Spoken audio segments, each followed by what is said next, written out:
జూబ్లీహిల్స్ ఎన్నికల్లో కాంగ్రెస్ గెలుపుకు కారణం ప్రధాన ప్రతిపక్షాల వైఫల్యమే అన్నారు తెలంగాణ జాగృతి అధ్యక్షురాలు కల్వకుంట్ల కవిత. జాగృతి ఆధ్వర్యంలో చేపట్టిన జనంబాట ఖమ్మం జిల్లాలో కొనసాగుతుంది. ఎర్రపాలెం మండలం జమలాపురం శ్రీ వెంకటేశ్వర స్వామివారిని కల్వకుంట్ల కవిత దర్శించుకున్నారు.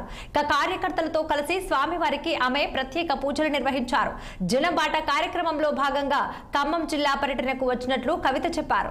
వైరా, మధిర, సత్తుపల్లి సహా అన్ని నియోజకవర్గాల్లో ప్రజా సమస్యలు తెలుసుకుంటామన్న ఆమె అట్టి సమస్యలు ప్రభుత్వం దృష్టికి తీసుకువచ్చి పరిష్కరిస్తామని తెలిపారు.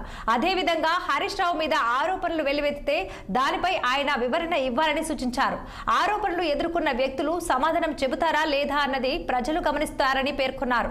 ఇక పిల్లిపీటల మీద పెట్టి వాళ్ళు వీళ్లతో తిట్టిస్తామంటే కుదరదని హెచ్చరించారు కల్వకుంట్ల కవిత.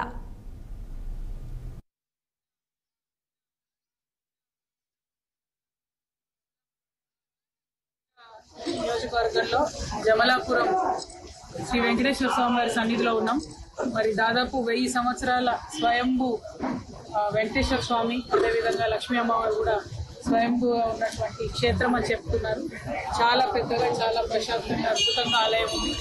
మరి ఈ ఆలయం యొక్క చరిత్ర, ఈ ఆలయం యొక్క దీవెనలు, అదేవిధంగా ఈ గ్రామంలో ఉన్నటువంటి మంచి సాంప్రదాయాలు, ప్రతి ఒక్కరు ఈ గుడిని తమదిగా భావించి అనేక మంది వేరే వేరే దేశాల్లో ఉంటున్నటువంటి వాళ్ళు కూడా ఈ గుడికి డొనేట్ చేయడం, ఈ గుడిని ఎక్స్పాండ్ చేసుకోవడం, ప్రభుత్వాల సహాయం ఉన్నా లేకున్నా వారంతా వారు పనిచేసుకోవడం చాలా మంచిగా అనిపించింది.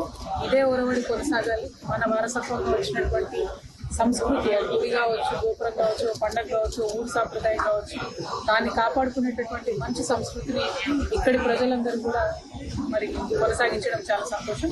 ఇవాళ తెలంగాణ జాగృతి జనంబాటలో భాగంగా ఖమ్మం జిల్లాకు వచ్చాము. మొదట మధుర నుంచి ప్రారంభించాము. ఆ తర్వాత వైరా వెళ్తాము, సత్తుపల్లి వెళ్తాము. వెళ్తూ ఖమ్మం, పాలేరు అన్ని నియోజకవర్గాలు కవర్ చేసి రేపు సాయంత్రం వరకు కూడా ఇక్కడే ఉండడం జరుగుతుంది. అనేక ప్రజా సమస్యలు ఉన్నాయి. వాటి పట్ల కూడా ప్రభుత్వం యొక్క దృష్టిని ఆకర్షించేటటువంటి కార్యక్రమాలను కూడా చేపడతాం.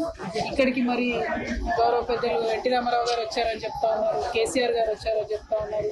ఎవరు వచ్చినా రాష్ట్రానికి ఎంతో కొంత సహాయం చేసుకుంటూ వెళ్ళినటువంటి వాళ్ళే. అదేవిధంగా వాళ్ళు యావత్తు జాగృతి కుటుంబ సభ్యులందరం కూడా వచ్చాం.